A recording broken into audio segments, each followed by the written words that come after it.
Everyone, welcome to my another mini blog. তো আজকে হচ্ছে বুধবার, বাজে এখন ঘড়িতে প্রায় 3টে বাজতে যায়। তো সকালবেলা আমার 3টে পার্সেল এসছে, সেটা তোমাদের সাথে অন্য আলাদা করে ভিডিও শেয়ার করব। বাট আজকে আমার মা প্রচুর কিছু রান্না করেছে, চলো তোমাদের সাথে শেয়ার করি। অনেকদিন পর ভালো মন্দ কিছু খাবো। বা টিভির সাউন্ডটা কমাও বা পজ করো।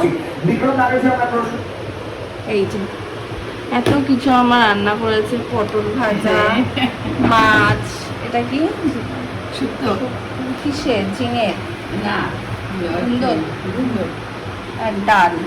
এখানে রয়েছে ডিম আমার পাতা মিষ্টি ভাজা। আলু সিদ্ধ আর ডিম সেদ্ধ, যেটা আমি প্লেটে নিয়ে নিয়েছি। আর এখানে হচ্ছে নিম পাতা ভাজা। আমি জানি না আমার রোগা হওয়া, আরও যে আমি ওয়েট কমাবো সেটা হবে কি না। তো যাই হোক, অনেকদিন পরেই যখন খাচ্ছি, খাই না সচরাচর। আমার যেহেতু সাদা ভাত বন্ধই, আমি ব্রাউন রাইস খাই।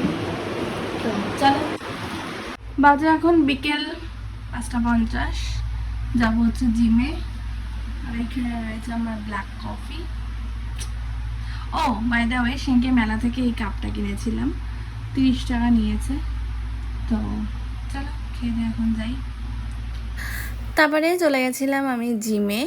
আর আজকে ফর দ্য ফার্স্ট টাইম আমি একটু ভিডিও করছিলাম যে কী কী এক্সারসাইজ করি। যদিও সেগুলো ইয়োগারই, মেশিন এক্সারসাইজ ভিডিও করা পসিবল নয়, কারণ যখন আমি জিমে যাই তখন প্রচুর লোক থাকে, তো ভিডিও করতে আমি কমফোর্টেবল নই, আর ট্রাইপডও লাগে যেহেতু। তো এক্সারসাইজগুলো করি যেগুলো বডি মোবিলিটির জন্য, সেগুলোই আমি জাস্ট ভিডিও করেছি একটুখানি। আরও অনেক রকম কিছু করি, সব কটা তো আর ভিডিও করা পসিবল নয়।